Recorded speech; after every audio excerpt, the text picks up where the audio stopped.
to hell and back is in the job description.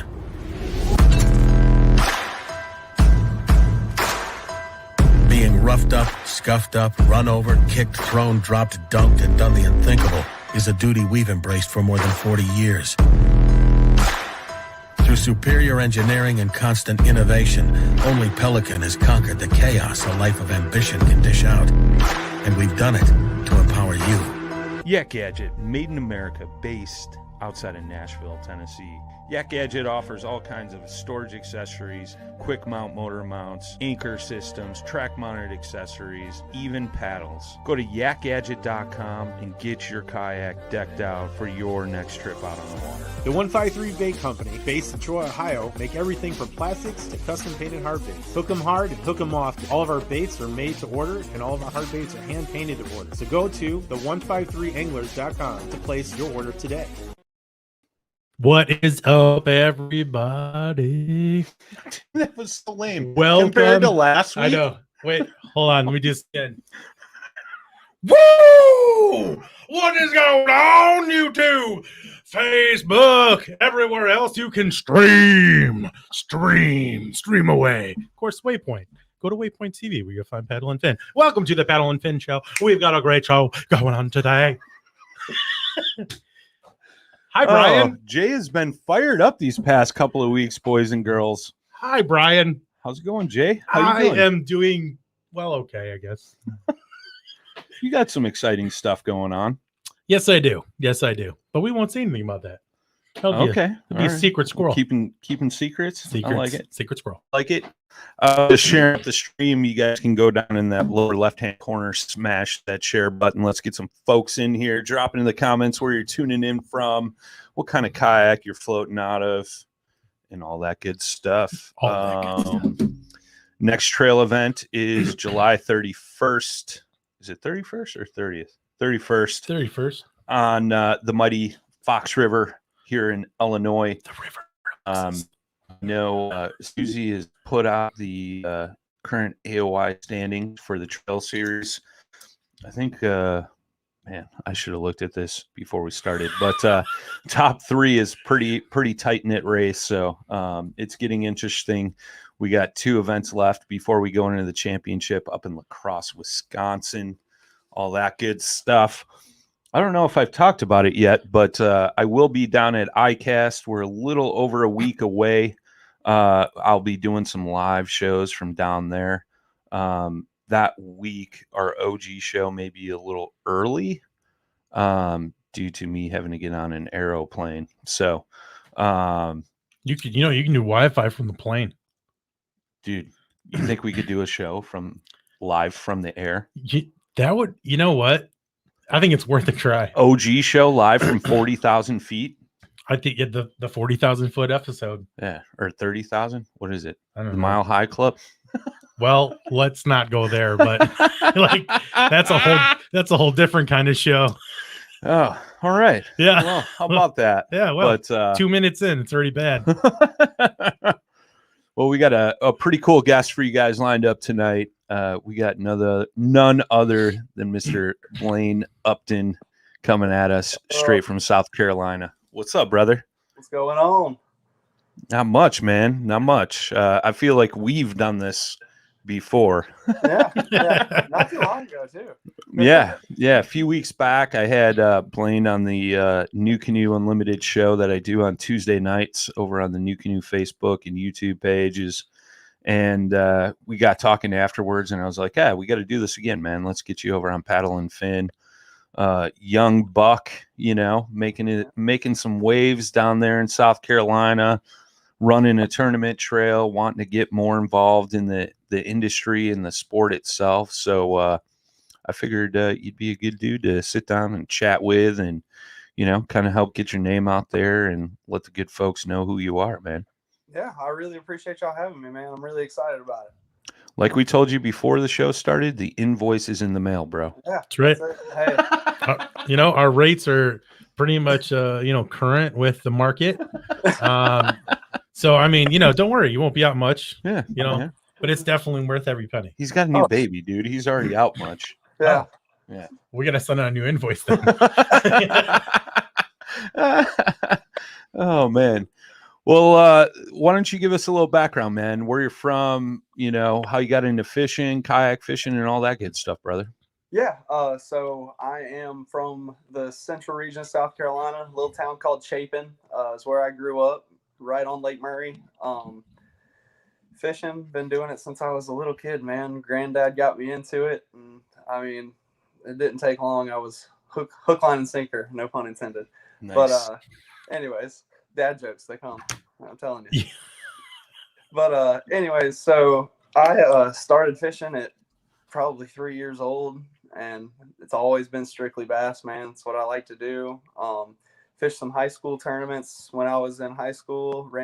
Helped run the Chapin High School Bass Club, and from there went to college. Slowed down on my fishing a little bit, and then ended up moving back home. And I'm in the same town now, and helping run tournament trails with Palmetto State Kayak bass fishing. And we're a learning club. We do smaller tournaments all across the state, and it's a good time, man. I've gotten into kayak fishing here recently. I've only been doing it for about 2.5 years, so I've made some leeway, and I enjoy it a lot. There's something about the tangle when you're that close to the water is a lot better than being in a boat to me. I don't know. Sure, why, for sure, man. Yeah, it's interesting. Like I've been recently doing some retyping of the old fishing resume, and it's I remember I wrote something almost specifically like that, like the intimacy when you're that close to the water catching fish, man. It's just it's something special. And it's hard to explain to people. You almost have to show them what it's about. Gives you a little tingle in the jingle. Little dangle in the jangle. No, I was trying to don't, man. We just bit off that completely. Oh man. But yeah, I mean, I do a lot of river fishing around here. It's what I'm into. So I'm good on the lakes and everything, but I find that the river more suits my deal. So I heard y'all were having a tournament on the river coming up. So yeah, that's man. what made me think about it. I was like, man, it's like, if only I could get all the way up there. The river's about 5 blocks that way. It's super close. It's close. That's why we got this little spot, because that and the barbecue joints. Yeah, barbecue's top notch, bro. Right on the water. Yeah, that's pretty sweet. Yeah, it's actually a nice town over here. Yeah, that's good. Not too shabby. They got like a little whitewater park too. Yeah. So if you want to do some whitewater, about Illinois style. It's it's brutal, bro. Yeah. It's like for a good 100 feet. It's the fastest raging water you've ever seen. That's only about 5 feet deep. Yeah. There were some kids out there when I came over the bridge tonight. They were out there ripping through the rapids. So that was kind of cool. But yeah, man, river fishing. It seems like everybody I talk to now out of the Southeast, like that's their jam, is river fishing. Like, what is it about the rivers for you, man? For me, it's getting away from the traffic, man. I mean, so all these lakes around here are heavily pressured with pleasure boats, wakeboard boats, and man, it can be dangerous. And I mean, even though everybody knows you can do it safely, but I mean, getting away from the traffic, the clear water, a little bit of current, cooler water, and I mean, it holds more fish this kind of time of year, and I can still fish shallow. We had a conversation about that on limited. Yeah. I love to fish shallow, and man, I find any way I can to do it year round.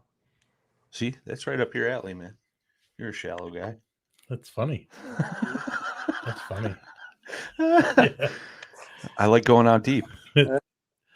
I'm just gonna walk right by that. Like Brian's trying to drive this thing right into the wall. I don't get it. Like, I'm the bad one. You're the good one. I was legitimately being serious. You like to fish shallow.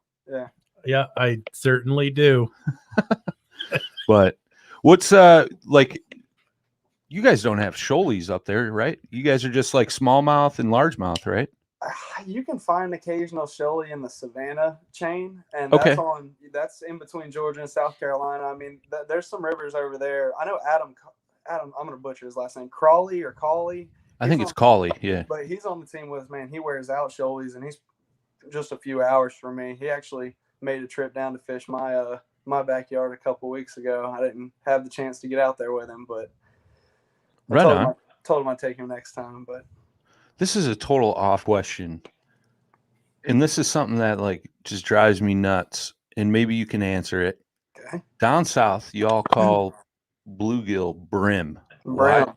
Why do you guys call them brim? I've never understood that. So I think it's just a southern thing, man. Like I know you hear that a lot, but I think brim is just an all-encompassing of all the bluegill species, so you don't have to.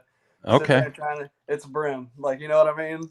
Okay, bluegill, red ear. Like green sunfish, right? Yeah. I don't know, man. It's I've always wondered. The first person I actually heard say that, and this is what made me think of it, was JD DeRosier. Yeah. He's in South Carolina, and he's like, man, I was out on my lake catching some brim on the fly rod with the popper. I think it's just easier to say brim than like bluegill. I mean, yeah, Like, I guess. you know, it's like brim. It's like brim just rolls off the lips of brim. You know, bluegill. It's like, and everything's a bluegill. Let's be honest. Right? Yeah, right. Everyone's like, they don't even care. It's a bluegill. Yeah. There's a few bluegill Yeah. snobs Or out you there, want to man. be cool? It's a gilly. Gilly, Got some yeah. gillies. Never even heard that before. Oh yeah, dude. You That's what I call them when we catch them through the ice. We can give you that north to south. Yeah. It's yours. You guys got brim, we got gilly That's right. gillies. I'll take it with me. Yeah, start spreading the word, man. Just start saying to people, watch their head go like a dog. Like, what? What? You guys down there getting some gillies? Yeah. They'd be like, Yeah, just be like, yeah, bro. Yeah, bro, I was just getting some gillies, man. Like, right on the rocks, bro, you know? Oh man. So out there crushing the smallies. Look, there he is, the man, the myth, the legend, Garrett Pate in the house. What's up, gents? Everybody's got like professional fisherman names. Yeah. You know, it's like Blaine Upton. Yeah. Garrett Pate. Like, yeah, dude, I can see those names being said on like the Bassmaster stage. Yeah, for real. Like I walk up there and they're like Brian Schiller. Yeah, they're like, how do you say this? Is this Schiller? You know, it's Schuyler. Yeah. You know. Well, you got Jay Randall. Yeah, like I know. You all get.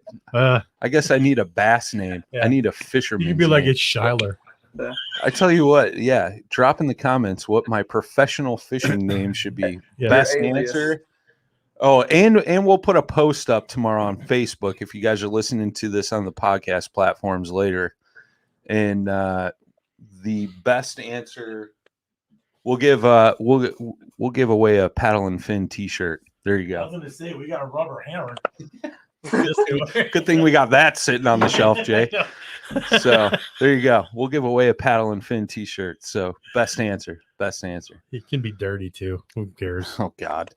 But anyways, getting out on the rivers, man. What boat are you floating out of? And are you usually paddling? You pedaling? Motor? Man, so my rivers, I fish the Broad and the Saluda, and both of them are pretty shallow. I mean, in the areas that I fish, so I try not to take any kind of propulsion out there. I'm with a paddle. I float a Flint at the moment. I'm looking at the F10. I've never owned one, so I'm kind of looking at the F10. But I've had my Pursuit out on the river too. But I don't try with the propulsion. It's too expensive. You don't want to break it. I know I was talking to Garrett Pate about that down south there, man. Like F10s are like huge for river boats. Yeah. Everybody likes them. Likes them. Makes sense because you're really only going one direction most of the time. Yeah, I mean, I like that Flint, man. I'm just a big, tall, fat guy, so it's not the most stable for me. I mean, I make it work. Don't get me wrong. It does kind of look like a whitewater boat with you. Yeah, right. Like it looks odd with me in it, but 6'4", like 250. You know, so it's just like, hey, but I make it work. Hey, you floated. Yeah. I mean, I fell out of it once going down the Whitewater Park down the street. That's not a joke. That's serious. I've done it too, but I probably shouldn't have been where I was at. Let's not blame it on the boat. I'm definitely going to blame it on a questionable decision trying to get to a pool. Yeah, I know. It's like, it's funny what you do, because I remember doing the Liska, and like I remember the two guys that were there, these two kids in these whitewater boats, and there's like, these guys really gonna do this? and all this water like came over. The Liska survived. I pulled off to the side. I realized at that point, this is a terrible idea. Like, I'm going to lose stuff. I look back, Brian's already in the water. It's already over with. He's already fallen out. He lost his flip-flops. Yeah, dude, that was the worst because I had to walk across the gravel up to the blacktop parking lot that was steaming hot, dude. Yeah. And then I had to drive home barefoot. Yeah, I was like, I'm not going the rest of the way. We were like right above a dam too. Yeah. I was like, we have to go the other way. Yeah. I mean, the rest of the day was good fishing. Yeah, we caught some fish, some nice smallies. Yeah, I mean, after the death-defying antics. Oh man, full send sometime the way to go. Yeah, we're just practicing for the southern stuff. Yeah. What's your favorite style of bait to throw for the smallmouth when you're up in the river, man? Dude, top water. Man, catch them on top water, sweet. It really is, and it's weird because Murray's a blueback herring lake, and I grew up kind of running and gunning points, throwing top waters and working them as fast as I could across choppy water. But whenever I got on the river for the first time and got to catch a couple on top water in these eddies and where current breaks and starting to learn how to fish that kind of stuff, I mean, it was really cool because it's gin clear, you can see straight through it, and then this fish just comes out of nowhere and cannonballs it. I mean, you can't beat it. Schiller Giller. That's my professional bass name. Schiller Giller? Man. How's it going, Mom? Oh, we got Mom in the house. Mom, give us some dirt on this young man. Oh, there you go. Give us a nice, funny, embarrassing story. Don't do it. I like where this is going. I do like where this Mom's is going. getting a free t-shirt. Yeah. I love it. Yo, oh, that's too good. But well, you I remember you were telling me you did some fishing in Florida, right? You lived down there, or like your grandparents or something lived down there? So my wife is originally from about 2 hours outside of Tampa. Okay. So pretty much every couple of months we've got to make a trip down, see the in-laws, let everybody see the baby. I mean, it's not necessarily a bad thing either because there's so much to do down there, man. The fishing's just sick. It really is. Oh, I'm gonna have to agree with you, man. Do you fish a lot of freshwater, or do you do the fish Old Tampa Bay? Man, I'm pretty much strictly bass. I don't do a lot of coastal fishing. I'll go after reds every now and again. It's fun to hook into them, and it's essentially saltwater bass fishing. But something about it, man. I constantly like to test my skill against these green ones. I don't know what my deal is. It's a addiction. I swear it is. It costs money just like one does. I'm constantly upgrading gear and ready to go out and go again. You break something, you don't even blink about it. Just buy a new one, and it's not even questions asked. It's just something I've always had just such a passion for, and I mean ever since a young age. So I've always loved it. I really have. I'm gonna say, man, when you go down there, go hit Old Tampa Bay, man. Get out some of those rocks, and bring some inline spinners, man. You'll catch everything. Yeah. Snook too, man. Snook, redfish, pufferfish. They got yellowtail jacks out there. If I'm saying that right, they might be called something else, but I don't know. I had to have because I didn't know anything I was catching. I had to have one of those laminated pieces of paper with all the names, because I don't want to get bit. I'm trying to figure stuff out as I'm bringing it in. I'm like, does this one have teeth? Yeah, I had the girlfriend with. I'm like, hold that up. All right, they look like that. Okay, I can gill that. Okay, I'm gonna gill that. That's funny. Oh man, what do you think the big difference is between fishing at home where you're at or down in Florida, man? I mean, Florida's always a huge bass destination for guys, Yeah, and I caught myself, man. I was doing a couple of things I do at home. So I do a lot of weightless plastic fishing. I love to throw a fluke. It's one of my favorite things to throw. And so I'm getting down to Florida. I get on the boat with this dude, and he's like, "Hey, bring your flipping stick, bring 85-pound braid, 1.5 ounce weight." He's like, "You better snell your hook, because if you don't, you're gonna break it off." And I was like, "What in the world?" So did everything. Got down there, and I'm sitting on the back of the boat, and he's he's doing something basically I've never done. Got no confidence in it. I've never flipped mats before. And so I'm in the back of the boat chunking a fluke around. One giant comes up and eats it, buries himself down in the grass. And I was like, I've only got 10-pound tests. It's probably I'm going in. Yeah. You know? So I end up shoulder deep in a grass mat pulling this fish out. And then Oh man. I'll tell you, I lost one that day. I threw a Strike King Sexy Dog over an eelgrass flat, and this head weight came up behind it, and the fish was well over 10. Man, that's what everybody kept saying, and I broke him off. Still not that happy about that one, but major differences, man. Just power fishing. You can leave all the finesse stuff behind, and that's something I've never. That's a disconnect for me. And Sure. so, yeah, picking up a 7.6 extra heavy and pitching in there, and next thing you know, you're hooked up with a giant underneath the 60 pounds of grass. It's crazy. It really is. Do you guys? I mean, here's a northerner question. You guys got gators down there? Oh yeah. In South Carolina? You got to worry about them out there? Yeah, so Santee Cooper has a bunch of them, man. My buddy's got the state record for gator hunting. He's got the longest gator in South Carolina. He holds the record of 13'6". Because I've heard about them like hanging out like on the banks, because you've got those drop offs. So hang down on that lower end and just like watch and chill. And I'm like thinking, as a kayaker, got feet hanging over. Nope. You're just kind of chilling. Nope. You're just like, See, that's why it's keeping me from like going to Alabama. We would forget like that there's like Georgia, South Carolina now. Well, I mean, so my portion of the state doesn't have any, so it's probably an hour all from right. my house to Santee, and they're towards the coast a little bit, and so I'll come fishing with you. Yeah, that's salty. I think as you get down towards the salt, I mean, it's a better habitat for them. Water stays warmer longer during the year, but yeah, we got some monsters in the state. In Florida, man, we saw some giants. I mean, oh yeah, my buddy was continually yelling at me. He's like, dude, stop walking towards water, just not watching. Yeah, I'm like, Sydney's got me all paranoid. I'm like watching him, like, oh god, like, you know, yeah. I'm thinking I'm gonna get bit. They're so terrified of you, man. They're gone in a second. I mean, it's the ones that people have fed and have gotten sort of aggressive like that you got to worry about. But Santee doesn't have there's just so many of them. I just don't think you deal with that too much.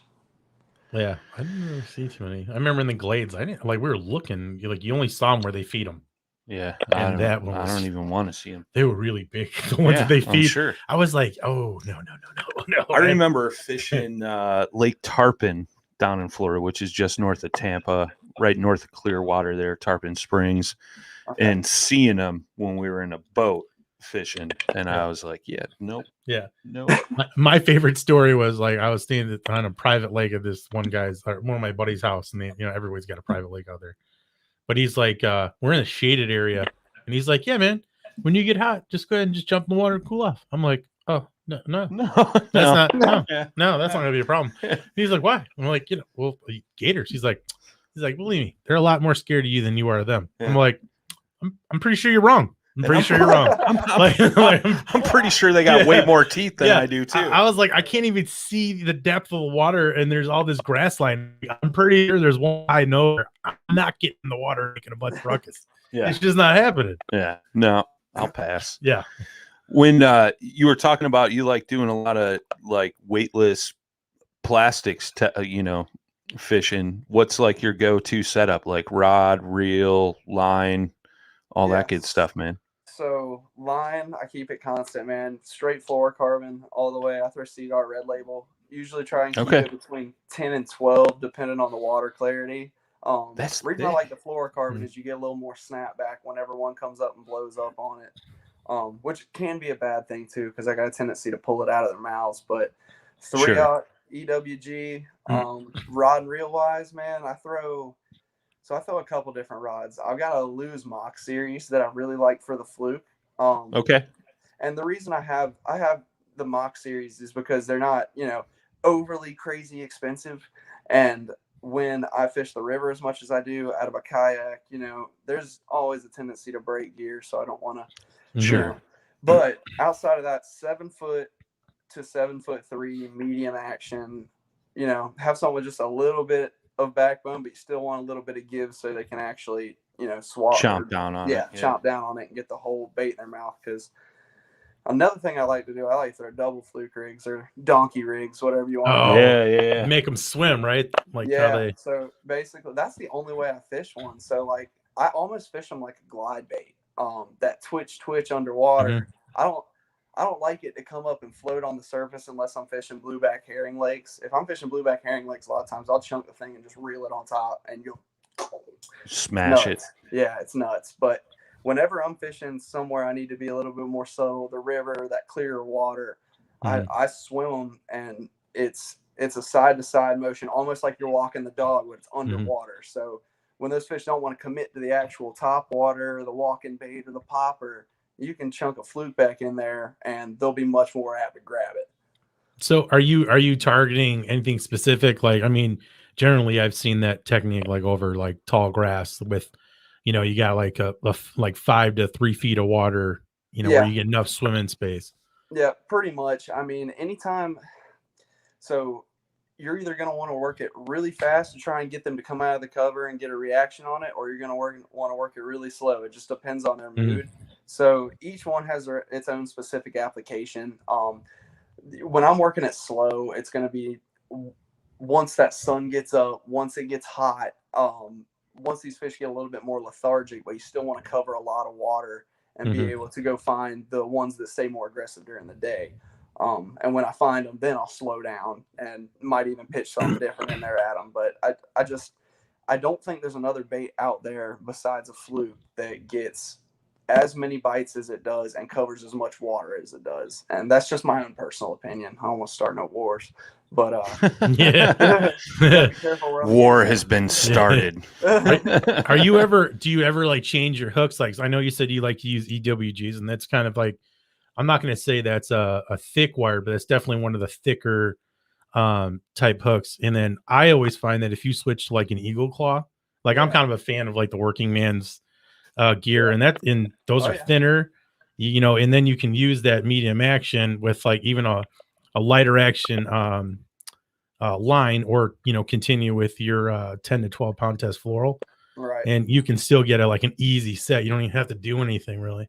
Yeah, and I have such a tendency when I get blown up on, or I see one actually eat it, I have such a tendency to just rear back into them, and that's my main issue. That's why I try to absorb a little bit of that with my setup. I mean, I try to adjust to that.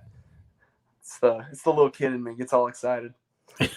Garrett Pate says, I got something that will change your mind. Oh man, see, here we go. Shout out to Tyler Daniels, first time joining us live here on the podcast. Welcome, brother. Yes, sir. Thank you for coming.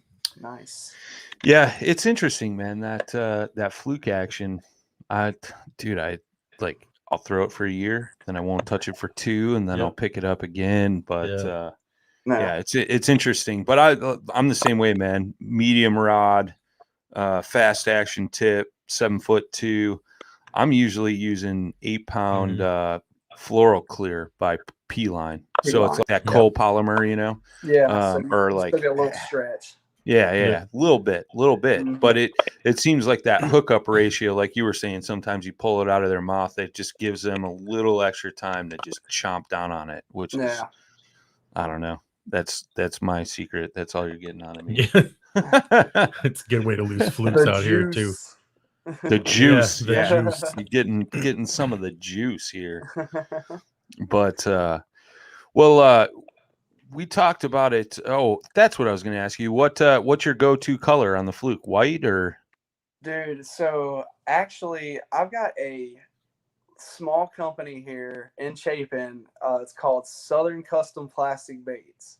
And he shoots his own colors, and he has a shad color combination and a blueback herring color combination that, oh my God, man, they're amazing. They really are. And they're a little bit softer than the Zoom plastic. Okay.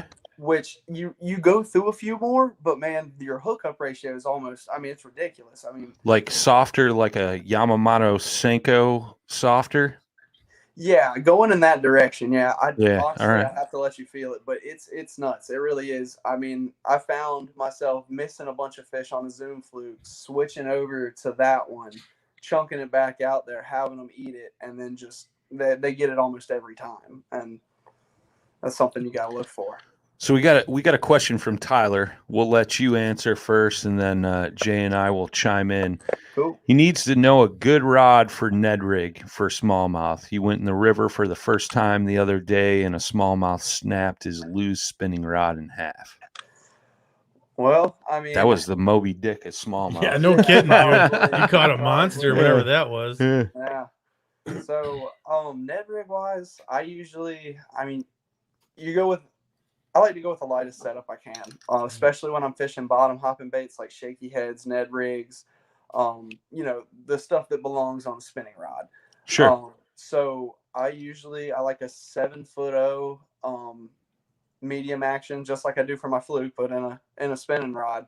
And I go for the lightest rod I can find. I know there's the guy that makes my spinning rod. It's 803 Custom Rods. Obviously, that's our area code here in Columbia. So he's Sure. right here, and he makes a good rod. Uses MHX blanks. But lose, I can't. I have a hard time. Seeing one snapping in half without a bigger, deeper problem, because those are some dang good rods, man. I fish. Doesn't Lose have a lifetime warranty on those things? They do have a good warranty, so Yeah, definitely I would look into that. Yeah, I would definitely look into it. What's your Ned rig rod? I would say like the 6'9" medium moderate Veritas. Veritas. That's what it is, right? We call it down here. Who makes Veritas? Veritas? We call it a Veritas. Veritas. Yeah, Veritas. I've heard it both ways. Yeah, so you guys talk weird down there, but I said the same to you, buddy. Yeah, whatever. But no, I mean, and then I'm usually using like 8-pound test, and that's like, I mean, that's a good rod too for like drop shotting, wacky rigging. I mean, I don't generally run a Texas rig on there, like a weightless Texas rig, but I will. But I mean, that's a good all around setup, I think, personally. Yeah. I mean, it's that medium moderate seems to be where it's at, because you kind of need that give. Yeah. Being in the kayak game like we are, man, you've got to have multi-purpose rods. You can't have 30 rods on the boat with you. It's just it's not the way it works. So you've got to have something that you can throw 5 or 6 different things on. And I mean, I really find that I load my kayak. I mean, I buy rods pretty much in pairs. So when I break one, I buy 2. That way, when I break the next one, I ain't in a bad position. Right. Sure. Right. It happens. And I was going to say, additionally, I think it really makes a difference on what kind of water you're fishing. So if you're in skinny water that has a lot of low hanging trees, you're probably going to want to go the 6'9" or even 6'6". Yeah. You know, I mean, if you can get away with it, but I mean, if you got all the room, you know, I mean, you can go 7 foot, you know, maybe a little longer if you want. I use a Douglas rods. Don't worry. 610. I just hit the jackpot. It's their X Matrix series. It's the 610 XF. So it's 6 foot 10 inches, and it's got an extra fast tip that's just super sensitive. But I mean, I've snapped into some pretty chunky fish with that little rod, man. It performs. I love it. You know, I've tried to throw it on my 7.2 that I would use for like my fluke setup, Texas rig Senko, things like that. And like that 610 Douglas, dude, it's just the bee's knees. I actually, when Brad Hicks was up here and we were fishing the river for smallmouth, and he's like, yeah, let me try one of those. And I was like, well, you're a Ned rig guy. I'm like, here, try this. And he didn't want to give it back to me after we got done. And that's when he went out and bought a bunch of Douglas rods. But yeah, man, he said it was a Lose Mach 2. I almost had it to the yak, then swam down and snapped it. I'm only 2-pound smallmouth. Maybe your drag was too tight too. Yeah, and it could be too. Like I've had multiple conversations with guys about this too, like in kayaks, like if your line is too close to your tip and you try to like high stick that rod, sometimes that's what does it, you know. Try not to do that unless you got like a good decent amount of length of rod, and then like, you know, I know I'm on a camera, but you know, do one of those moves, you know what I mean? with your rod while you're leaning down to grab the fish. If that makes The sense. coordination. Yeah. It is. It's all about coordination. That's true. Man. Garrett Pate chimed in. He said St. Croix 6'8", extra fast. See, everybody's medium. Well, that's a little different. Yeah. Lawrence said Shimano Zodius 610, medium light. Phenomenal for Ned. Medium light. Yeah. So it seems to be where everybody's in that like 6'8" to 7 foot, medium light action. So hopefully that helps. Thanks for the question, man. If anybody else has got any questions as we're going along, feel free to drop them in the chat. Boom. That's what we do here. We educate. Oh, is that it? Is that it? Wait, is that how they say it down there by you? I'm just thinking. No, I'm just kidding. Now you're starting fights. Yeah, dude. come on. Let's see. Fights. Now you're starting fights. Hey, I've heard it before. Trust me. We just got canceled. Yeah, I know. Yeah, thanks, it's Jay. like, just don't make us say a couple of our words up here, and then you'll know exactly where we're from. Yeah. Oh man, all it takes is ask them how they pronounce the word crappy. Yeah, I know. Goes from there. Crappies? Yeah, crappie. Yeah. That's the right way to say crappies? it. Yeah. That's the telltale right there. Yeah. Oh, that's great, man. Well, another thing you mentioned at the beginning, man, and I wanted to talk about it a little bit too, was you help run Palmetto State Kayak Anglers, and I think that's you do that with gosh, no, I can't. Why can't Barry I think Davis. of Barry Davis? I was going to say that And- he has the answer, probably. Yeah, because I did a Right pod here. recently with Barry too. Yeah. Anyways, you guys, you said you're a learning club, so kind of explain that concept, man. So our whole goal is to get people into the sport. Some guys will go out there and get discouraged, especially when they don't limit out or they have a rough day. And I mean, we're there to tell them like, hey, I do this all the time and I zero sometimes. I mean, it happens to the best of us. Sure. I mean, if you you can hit a block in the wall, nothing can go right, break fish off, lose fish, end up with a goose egg, and feel absolutely down about yourself. So we're there, 3 fish limit, man, 8-inch minimum. We try to educate. It's not about, winning per se. I mean, although it is nice, of course, but, our whole goal is to educate and get people into the sport. Cause I mean, we have a passion for it. I think our board consists of 4 or 5 guys and we have a passion for it. And it's always great to share it with other people and get other people into it. I mean, there's a guy in our club that, he kept asking questions about, hey, I'm having trouble with finesse fishing, still haven't caught a fish on a shakehead or anything. And there's 38 comments below there, people giving tips and pointers. The next day, post pictures with 2 and 3 fish. I'm like, dude, okay, you're moving in the right direction. And it just goes to show that there's a camaraderie about it. All of us are into sharing our passion, and it's fun. It really is. Heck yeah, man. Heck yeah. I mean, that's what it's all about, right? And especially now, man, like as crazy as kayak fishing has been since COVID, like we all know nobody can get boats, manufacturers are running around the clock to get caught up and things like that, shortages on parts and plastics and all that stuff, man.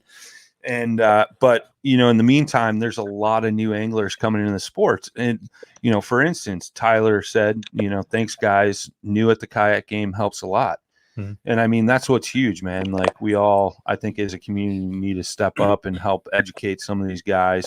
Tyler, you better be wearing your PFD. Yeah. If I ever see you on the water. That's right. That's rule number 1. We'll chastise. Yeah. We will, I will walk on water to get to you. Yeah. I don't know. That 250-pound frame, I think you're going in. But, I mean, that's huge, man. Like, I know Jay started in a local club here. I started fishing that same local club as well. It's, that smaller club level, I think they could have, did they do like a bunch of education stuff with you guys? Like try to help guys out, like when it was like in its infancy, when you first got into that club? I mean, you could always ask people stuff. And like Tony Lamb, I used to talk to him a lot. Sure. Because he's like the ultimate like patient fisherman. Yeah. I think I mean, Tony, for listening, I don't know what you're doing these days, but I mean, I just remember him just sitting there like throwing plastics all the time. And I'm like, I'm a power fisherman. I'm too ADD for it. I'm like, I just can't sit there, just pick apart something I can't keep throwing. But, you know, he would always have something good to say. And like, I mean, if you go to somebody and ask them, I mean, if they were, I don't remember them ever holding any kind of like little meetings or anything, you know, just to kind of teach. But yeah, they were there to help. Yeah, and they'd give you stuff too. I mean, if you needed some stuff, Yeah. you know, they'll give you whatever you need. Yeah, no, for sure. And Nicholas Beltran in the chat, what's up, brother? He says, amazing community, and naturally we are helpers for each angler, no matter the level. Yeah, I think that's the best way it's been said, man. You know, which is super cool. Jerry Ward 840, is this still live? Yes, sir. We are still live. You're late to the party, but we are still here and kicking. Yeah, it's currently 3:55 p.m. Central Standard Time. No, but no, that's huge, man.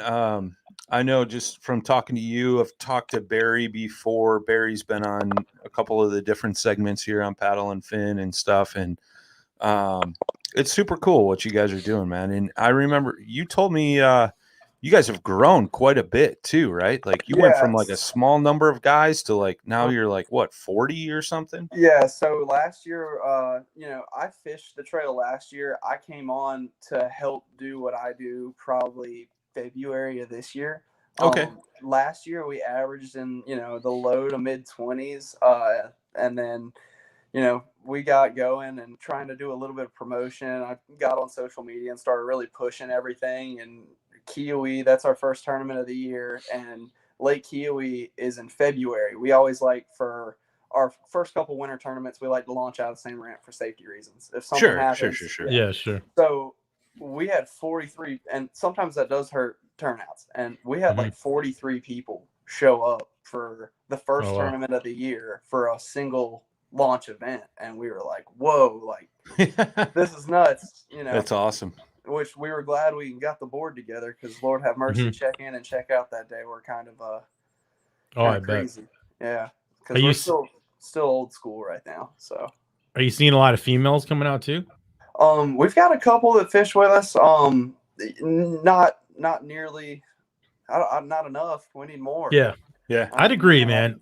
Ladies, come on out. More ladies come out and fish with us. I mean, and once again, we're a learning club. Like, we're always down to help people out. Even, I mean, look at Christine Fisher. She's out there. She's whooped my tail multiple times. So, I mean, it goes to show you can do it. Come on out. Like, just come fish. Yeah. Well, fishing's you know, that's an even playing field for anybody. Oh yeah, no doubt. Yeah, I mean, even if like, you know, you have like, you know, some kind of a disability, you know, like walking or something, it's like, you know, hey, you can still get out there and fish. I mean, it doesn't matter.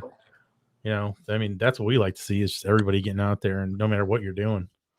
Yeah, Nicholas said, Blaine, mad respect. I started getting serious with this once I came on board with a state trail. He's with Kayak Angler, Florida. See, okay, yeah, dude, he's got a good pro name too. I mean, this is just everybody's ridiculous. got a Frankie Wolf in the chat. That's a good pro name. Reese Melvin, like Tyler Daniels. Yeah. Frankie Wolf is almost Hitmanish too. Dude, you know, Frankie Wolf, he fishes our trail, man. That guy is an absolute stick. He really is. I know.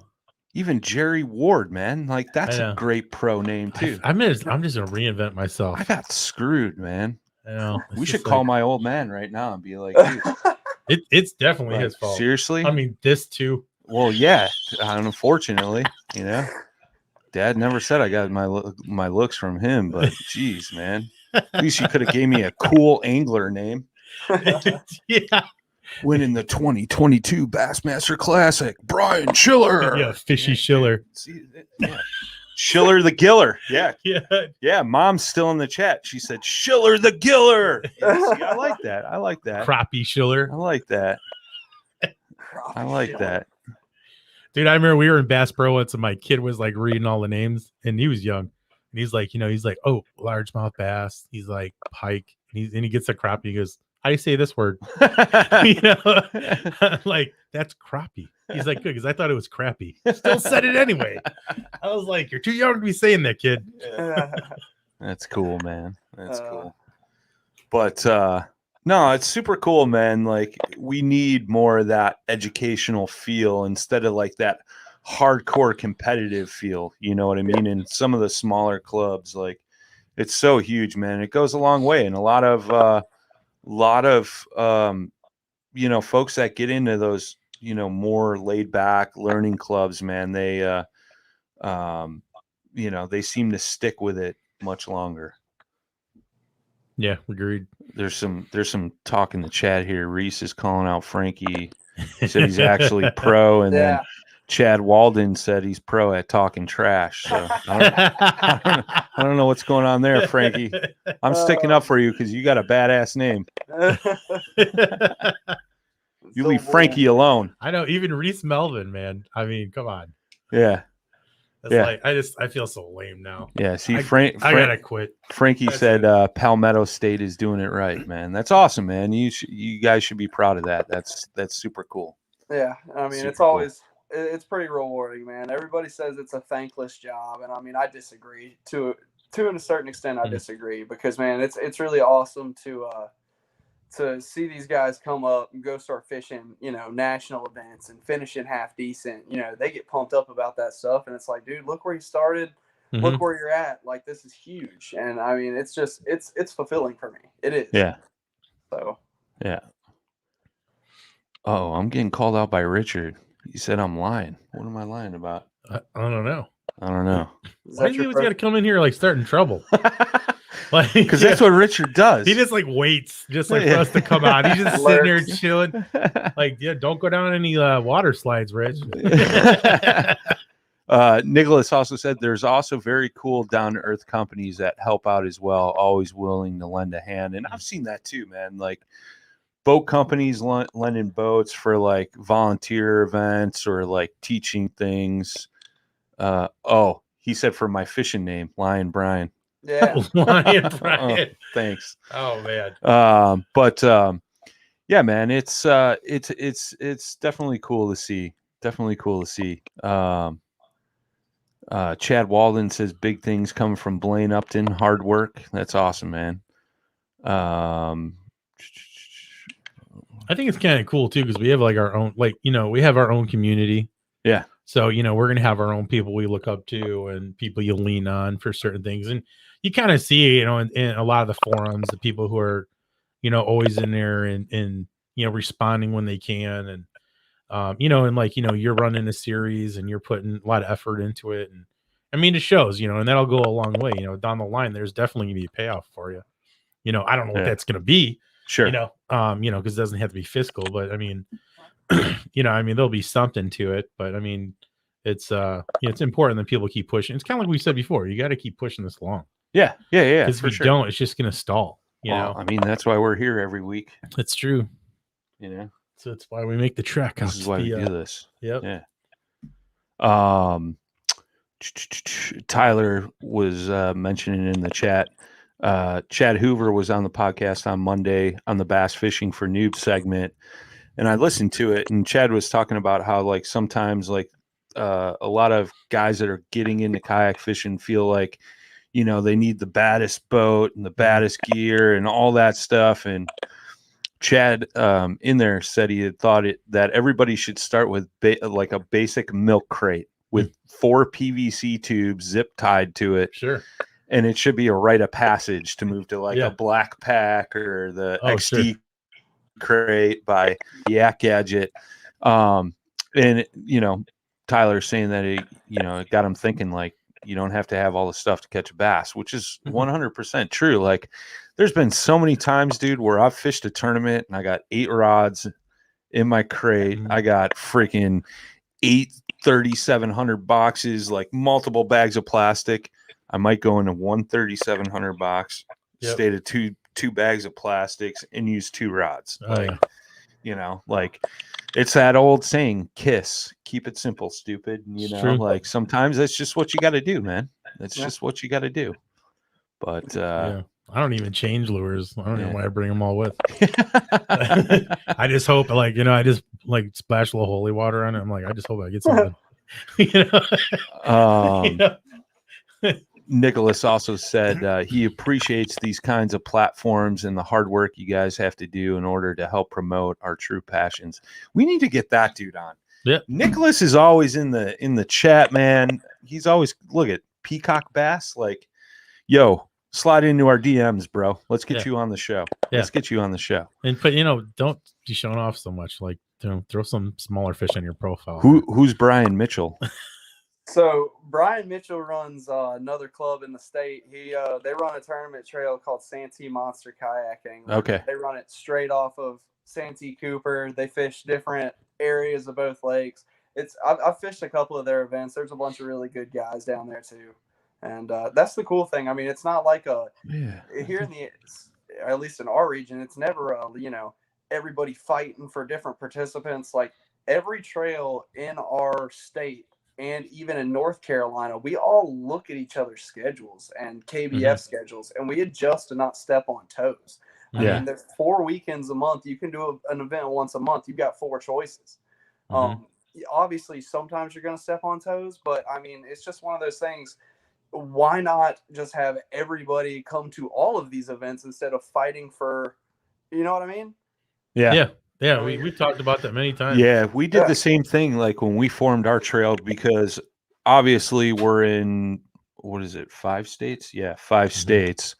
And there's obviously multiple clubs in each state that we went to. So we kind of tried to coordinate with all those different states. So, we weren't taken away from their events and, give a chance for some guys to fish something a little bit bigger on a bigger scale if they wanted to, or just fish the one event when it came into town, man. Well, and we partner with the clubs, because like we're not going against any clubs. We're definitely trying to bring in those clubs too. And we're trying to promote those clubs. Like our last event, Madison Chain, we did that with Great Lakes Kayak Fishing Series. Like it was a joint event. Like that's what's huge. I'd love to see like KBF kind of did that, but not really. Like I don't know, like that's weird. I don't even want to go down that rabbit hole, but like to see some of those bigger clubs trying to partner with the smaller ones, I think it just helps with participation in the events. Nicholas Beltran's asking, will you guys be at ICAST including Blaine? Oh yeah, no, I'm not making it to ICAST this year. I got a 1-year-old, and I mean it would be cool to take the week trip down there, but man, Blaine's grounded. Blaine's grounded. So slammed at work too. He's like, Mom said no. Yeah. So. How about you, Jay? You going to ICAST? I am not going to ICAST. Guess what? I'll be there. Yes, I'll be there. Find me. What booth are you going to be in? I'll be in the NuCanoe booth. For the giraffe. Yeah. Look for the giraffe. That's what it's come to. I'm a giraffe now? Dude, really? That's what everybody calls me too. Jesus. Man. I don't know, for all us normal size people. Well, I mean, I guess normal height. I can't say normal size. You're not normal height. No, I'm not. No, you're pretty average height. Oh, he'll be in the line cutters booth. Sweet, man. Yeah, let's hook up. First beer's on me, man. Right on. Sweet. Well, man, we'll give you the stage. Anything else you want to talk about? Anything like that, man? Did we miss anything? Anything you wanted to bring up? Yeah, I mean, I'll just say, man, I've said this before, but I appreciate everyone that helps me do what I do, man. And I always like to give shout outs where they're due. My wife's a big supporter of mine. She helps out with a lot of the stuff I do, watches the baby when I'm fishing tournaments. That's not an easy job there. Deals with me, also not an easy job. Want to thank Paddle South Outfitters for everything they do. That's the shop I fish for, and we've got a great team over there, and all those guys are fantastic. Everybody at Palmetto State, I mean, man, you guys keep me going, man. It's so much fun to come out there and help with these events, and I just want to thank Barry for bringing me on for that. Thanks to NuCanoe, helping me chase my dream. That's really cool to be part of that team and have a camaraderie with those guys. And honestly, I think I fish for the best boat brand in the nation, man. I really do. And So I just want to thank everybody that helps me do what I do. And Right so, on. Right on. Nick said he's got a question, or Nicholas Beltran said he's got a question for you. Drop it in the chat, man. yeah, And what's then up? Jerry Ward said, Blaine, aren't you a member of the PDKA? Not Yeah, sure what that is. I'm a member. Yeah, I'm a member of PD Kayak Anglers, at least on Facebook. I'm not a paid member. Those guys, they do a lot of different species, and I keep saying, man, I'm a bassaholic, so I'd be hanging around waiting for the bass month. They do a different species every month. So Oh, that's kind of cool. Yeah, it is. And so it's like a monthly, but it'll be mudfish / bowfin, whatever you want to call them. It'll be gar, it'll be catfish, bass. Then they do some salt stuff too. It's pretty cool. It's definitely sweet. a different That format. sounds fun. Yeah. Yeah, that's a good way to like change it up, man. I know Yeah. Great Lakes used to kind of do that. And then, Well, they still do the salmon The tournament, salmon, tournament every September on Lake Michigan, which is cool, man. Like salmon out of a kayak. what's that other one, like Kayak Wars, right? Don't they do that too? Yeah, Or but is that even still around? I don't even know. I'm not sure, man. I fished that in 2018 when I got into the kayak game, and I would I don't know. I would forget that place or that's even around. And then as soon as I caught like a crappie, all of a sudden guys are like, "Hey, where'd you catch that thing?" It's like I need one for the tournament. So Nick is saying, do you realize that what you did tonight helped many anglers listening in to get out and fish? Hey man, I'm just trying to do what I can. Just trying to do what I can. I just, like I said, I have a severe love to be able to share my passion with people, and I've always said I want to combine my passion and my profession. I mean, I'm starting a business to do that, starting to do a little bit of a little customization of boats and kayaks. So if anyone ever needs anything done, there's my subtle plug, Southern Waters Marine Solutions. So anyways, but yeah, man, I like to share my passion with other people. I like to get people excited about kayak fishing because it excites me. It's like one of my favorite things on the planet. So it's my therapy. It's my fun. It's everything combined into one. I mean, my wife doesn't understand it. She's like, how do you just get out there and fish like every weekend? How do you not get bored with it? I'm like, Yeah. I will never in my life get bored with it. I've been this way since I was 10 years old, or 2 years old, just constantly asking to go, constantly bothering my parents because it's something that I really love.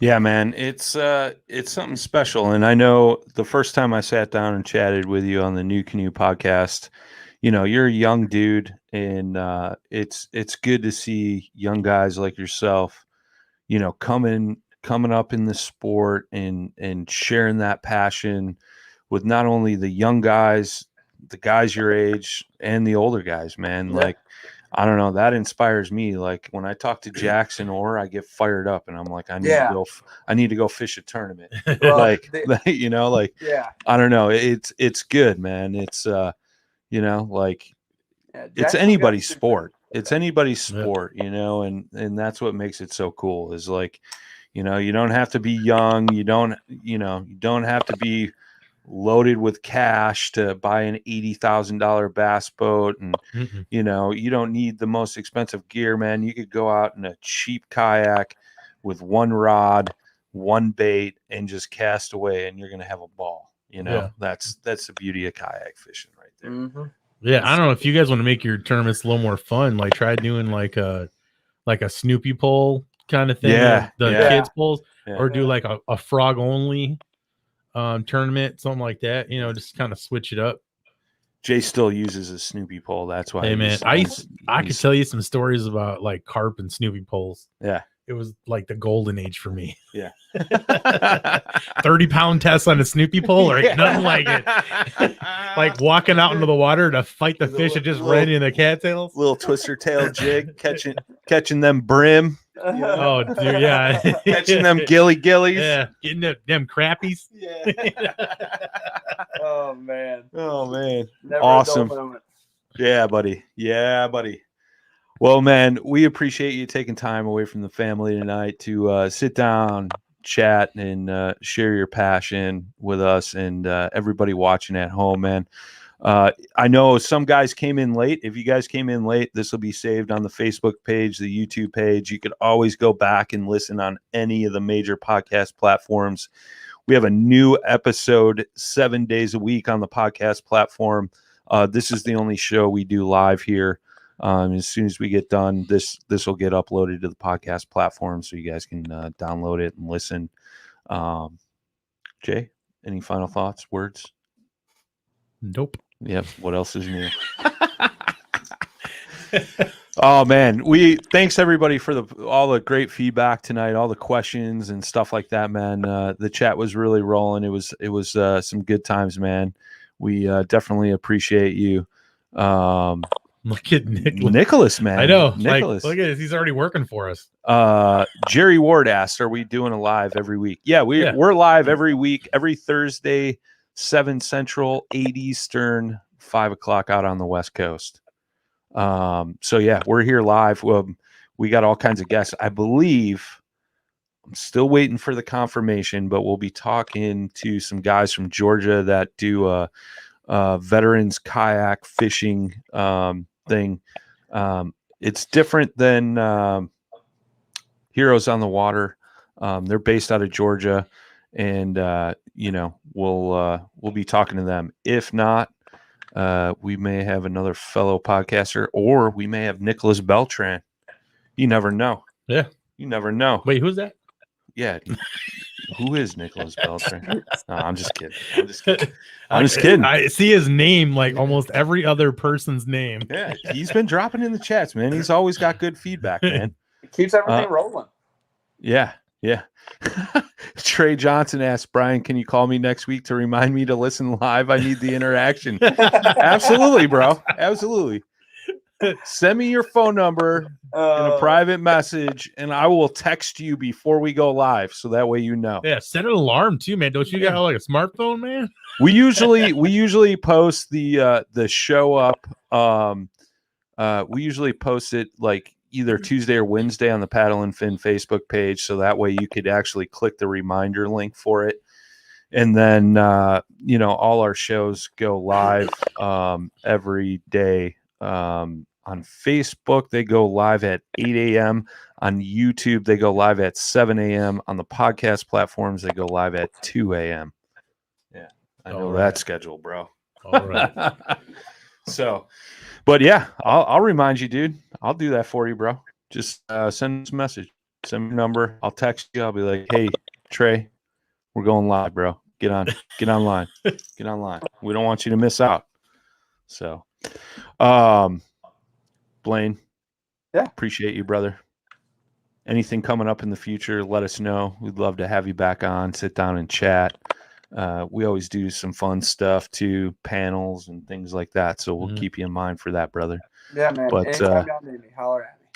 Go give that little baby a hug and a kiss. And thanks for taking the time away from the fam tonight, brother. We'll talk to you soon.